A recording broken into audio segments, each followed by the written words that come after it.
ডালিম বা বেদানা গাছেও ফুল পাওয়া সম্ভব পরিচর্যার যে জাদু বলে।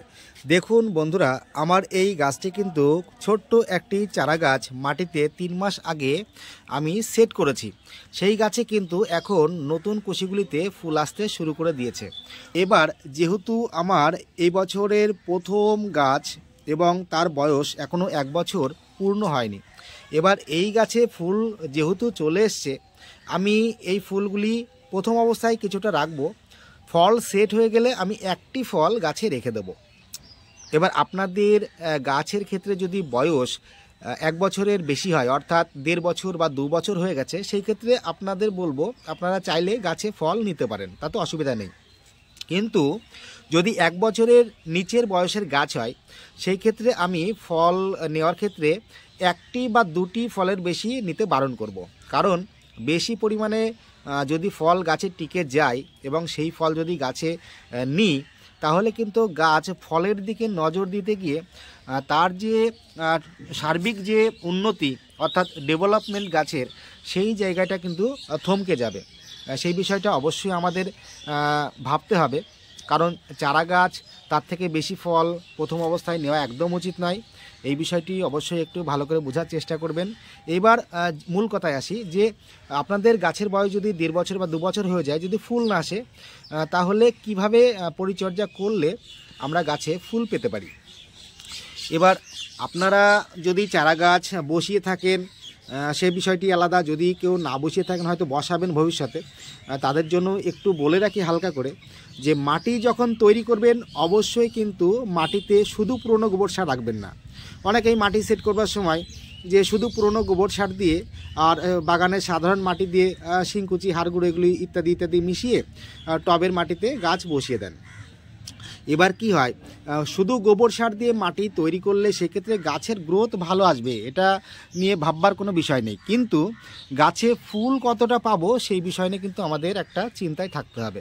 তার জন্য আমি বলবো যে পুরনো গোবর সার মাটি তৈরির সময় অবশ্যই মেশাবেন, কিন্তু তার সঙ্গে পারলে ভার্মি কম্পোস্ট দেবেন। যদি ভার্মি কম্পোস্ট ওই মুহূর্তে না থাকে, তাহলে আপনি কিচেন ওয়েস্টেজ যে বিষয় থেকে আমরা কম্পোস্ট সার তৈরি করে নিই, সেইগুলিকে আপনারা মাটির সঙ্গে ব্যবহার করুন। তাতেও দেখবেন গাছে প্রচুর ফুল পাবেন। বিষয়টি আশা করি আপনাদের বোঝাতে পারলাম। এবার শিংকুচি, হাড়গুঁড়ো বা G5 দানা সামান্য পরিমাণ তো অবশ্যই রাখতেই হবে। সেই সঙ্গে শিকড়ের ডেভেলপমেন্ট করার জন্য সুপার ফসফেট এবং গাছের কাণ্ড শক্তিশালী করবার জন্য, যাতে চারা গাছে রোগ প্রতিরোধ ক্ষমতা ভালো মানের তৈরি হয়, তার জন্য মিউরেট অফ পটাশ, এগুলো কিন্তু আমাদের পরিমাপিকভাবে মাটির সঙ্গে মিশিয়ে গাছ মাটিতে বসাতে হবে। এবার আপনার যদি দেখা যায় যে আপনি টবের মাটিতে না বসিয়ে সরাসরি আপনার বাড়ির গার্ডেনের কোনো মাটিতে বসালেন, টবে গাছ বসাচ্ছেন না, সেই ক্ষেত্রে এইসব বিষয়গুলো খুব একটা ম্যাটার কাজ করে না। কিন্তু টবের ক্ষেত্রে কিন্তু আমাদের বিষয়গুলো একটু ভেবে সেইভাবে মাটি তৈরি করে গাছ প্রতিস্থাপন করতে হয়। যাই হোক, এবার আপনাদের গাছে যদি ফুল না আসে, সেই ক্ষেত্রে আমি যে বিষয়টি বলবো, গাছে ফুল আনতে গেলে, বিশেষ করে আনার গাছ বা এই ডালিম গাছের ক্ষেত্রে, আপনাদের কিন্তু চাউল ধোয়া জল মাটিতে কিন্তু ব্যবহার করতে হবে মাঝে মধ্যেই। বিশেষ করে কিন্তু ডিসেম্বর মাসের থেকে আমাদের এই পরিচর্যাটি শুরু করতে হয়। তবে এই চাউল ধোয়া জল যখন ব্যবহার করবেন, যদি পারেন এই চাউল ধোয়া জলের সঙ্গে হিউমিক অ্যাসিড অল্প একটু মিশিয়ে নেবেন। কীরকম, যে হয়তো আপনি চাউল ধোয়া জল 2 দিন রেখে দেবেন কোনো ছায়া জায়গাতে, রেখে দেওয়ার পর ওই জলটি আবার 50% ফ্রেশ জলের সঙ্গে মিশিয়ে নেবেন। মিশিয়ে নেওয়ার পর যদি আপনার সেই জলের পরিমাণ 2 লিটার হয়, আমি ধরে নিলাম 2 লিটার হয়েছে, তাহলে 2 লিটার যদি জল হয়, সেই ক্ষেত্রে আপনি হিউমিক অ্যাসিড 2 গ্রাম মিশিয়ে নেবেন। আর যদি 1 লিটার হয়, 2টি জল মিশিয়ে নেওয়ার পর, তাহলে 1 গ্রাম মেশাবেন। মিশিয়ে এই মাটিতে মোটামুটি বিকালের দিকে ব্যবহার করবেন, 3টের পরে গিয়ে, তাহলে বেশি ভালো উপকার পাবেন। আর যদি সকালে ব্যবহার করেন, তাতেও কোনো অসুবিধা নেই। সকালে ব্যবহার করলে মাটি সূর্যের তাপে গরম হওয়ার আগে দেবেন, তাহলে ভালো হবে। আর মাটি হিট হয়ে গেলে সেই সময় এই সমস্ত খাবারগুলি না দেওয়াই বুদ্ধিমানের কাজ আমি বলবো। আশা করি বিষয়টি বোঝাতে পারলাম। এর পাশাপাশি যদি পারেন আপনারা একদম জানুয়ারি মাসের স্টার্টিং অর্থাৎ শুরুতেই দিতে পারেন, অথবা ডিসেম্বর মাসের লাস্ট উইকে দিয়ে দেবেন। সেটি কি হয়তো একটি মিশ্র খাবার দিতে পারেন। যদি মনে করেন 8 ইঞ্চি টব হয় তাহলে আপনি মোটামুটি 2 চামচের বেশি দিতে যাবেন না মিশ্র খাবার। আর যদি মনে করেন যে না মিশ্র খাবার আপনার হাতে নেই, সেই ক্ষেত্রে হয়তো 8 ইঞ্চি টবের জন্য বলছি যে 1 চামচের সামান্য একটু কম রেখে শিংকুচি আর হাড় গুঁড়ো দিলেন, সঙ্গে যদি G5 দানা থাকে তাহলে মোটামুটি হাফ চামচের কিছুটা কম রেখে G5 দানা দেবেন। এর সঙ্গে মোটামুটি 10-26-26 যেটা NPK আমরা বলে থাকি, এটি ফুল আনতে খুব ভালো সাহায্য করে। সেটি কিন্তু আপনারা যদি গাছের বয়স 1 বছরের উপরে হয় তাহলে মাটিতে দেবেন।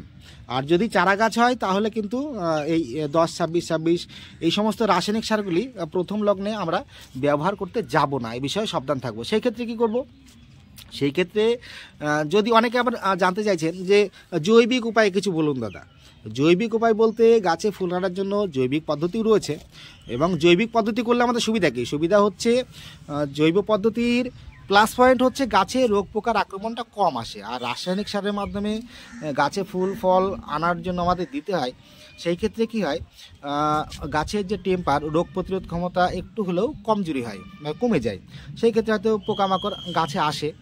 যাই হোক, সেক্ষেত্রে আমাদের তো কীটনাশক স্প্রে করে রাখতেই হয়। তবে ফুল চলে আসলে কিন্তু কীটনাশক আমরা স্প্রে করব না। হ্যাঁ, গাছে ফুল আসার আগে যদি পাতা জটা ধরে বা এইভাবে দুমড়ে মুচড়ে গেছে মাকড়ের আক্রমণে, তখন সেগুলো দেখে আমাদের অবশ্যই যে কোনো কীটনাশক অবশ্যই দিতে হবে। এবার কীটনাশক তো প্রচুর আছে, তার মধ্যে মোটামুটি কাকা এভেলেবেল খুব ভালো কাজ করে, সুপার সোনাটা আছে, তারপরে এক্সপ্রিমো আছে, এগুলো মোটামুটি একটি আপনি কিনে নিয়ে ব্যবহার করবেন। আর জৈবিক পদ্ধতির যে বিষয়টি বলবো সেটি হচ্ছে আপনারা কলার খোসা 1 লিটার জলের মধ্যে মোটামুটি 3 থেকে 4টি কলার খোসা ছোটো ছোটো করে কেটে আপনারা ভিজিয়ে রাখবেন 4 থেকে 5 দিন।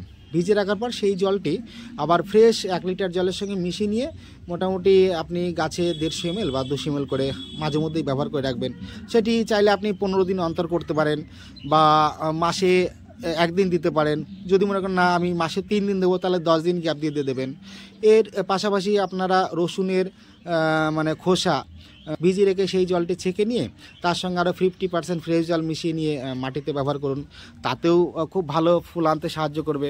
এছাড়াও যদি পেঁয়াজের খোসা ব্যবহার করেন সেম একই রকমভাবে মোটামুটি হাতের মুঠের মধ্যে বেশ কিছুটা আসবে, এরকম 1 লিটার জলের মধ্যে ভিজিয়ে দিতে হবে। দিয়ে সেই জলটিকে ফ্রেশ ছাঁকনি দিয়ে ছেঁকে নিয়ে তার সঙ্গে 50% ফ্রেশ জল মিশিয়ে মাটিতে ব্যবহার করুন, তাতেও ভালো উপকার পাবেন।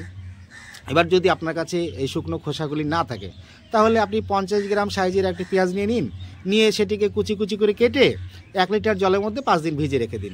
দেখবেন জলের কালারটা একটু অন্যরকম হয়ে গেছে। এবার ওইটাকে ছেঁকে নেবেন, নিয়ে 50% ফ্রেশ জলের সঙ্গে মিশিয়ে নিয়ে টবের মাটিতে ব্যবহার করবেন। এই সমস্ত খাবারগুলি মোটামুটিভাবে আপনারা 10 দিন অন্তর অন্তর বা 15 দিন অন্তর দিতেই পারেন। তবে চাউল ধোয়া জল যখন ব্যবহার করবেন সেই ক্ষেত্রে যদি পারেন, যদি মনে হয় যে কলার খোসা বা চাউল ধোয়া জল এই সমস্ত জল মাটিতে ব্যবহার করার সময় কিছুটা ফাঙ্গিসাইড মিশিয়ে নেব, সেই ক্ষেত্রে আপনারা লিটার প্রতি অনুসারে 1.5 গ্রাম বা 2 গ্রাম কন্টাক্ট ফাঙ্গিসাইড মিশিয়ে নিয়ে টবের মাটিতে ব্যবহার করবেন। তাহলে আপনার গাছে যদি টেম্পার কম থাকে সেই ক্ষেত্রে শিকড়ে ফাঙ্গাস আসার ভয় থাকবে না। এই বিষয়টি যদি মনে করেন দিতে পারেন, কোনো অসুবিধা নেই। আর গাছের টেম্পার গ্রোথ যদি খুব ভালো থাকে সেই ক্ষেত্রে ফাঙ্গিসাইড না দিলেও গাছের সহ্য ক্ষমতা যেহেতু বেশি থাকে, ও ইনকেস কখনো যদি আক্রমণ করেও ও সহ্য করে নিতে পারে বা সেটাকে ট্যাকেল দিয়ে দিতে পারে। আর গাছের যদি দুর্বল অবস্থা থাকে সেক্ষেত্রে কিন্তু এই সমস্যা নজরে পড়ে যায়, তার জন্য তখন তো ট্রিটমেন্ট করতে হয়। আর গাছে ফুল পেতে গেলে কিন্তু আমাদের এই শুকনো যে ডালগুলি থাকবে এই ডালগুলি কিন্তু আমাদের কেটে রাখতে হবে। হ্যাঁ, এইসব শুকিয়ে যাওয়া ডাল আমরা রাখবো না, এই বিষয়টি অবশ্যই খেয়াল রাখবেন, কারণ এই সমস্ত ডাল রাখা মানে কিন্তু গাছকে আমরা আরও দুর্বল করে দেওয়া। এই বিষয়টি একটু নজর রাখবেন। এইটুকু জাস্ট যদি আপনারা পরিচর্যা করতে পারেন দেখবেন আপনাদের ছোট গাছেও কিন্তু আপনারা ফুল পাবেন, এইটুকু আমি বলতে পারি। যাই হোক, আজকে এখানেই শেষ করলাম। আর এরকম টিপস আরও পেতে চাইলে চ্যানেলটিকে সাবস্ক্রাইব করে সঙ্গে থাকবেন। সকলকে নমস্কার জানিয়ে আজকের ভিডিও এখানেই সমাপ্ত করলাম। ধন্যবাদ।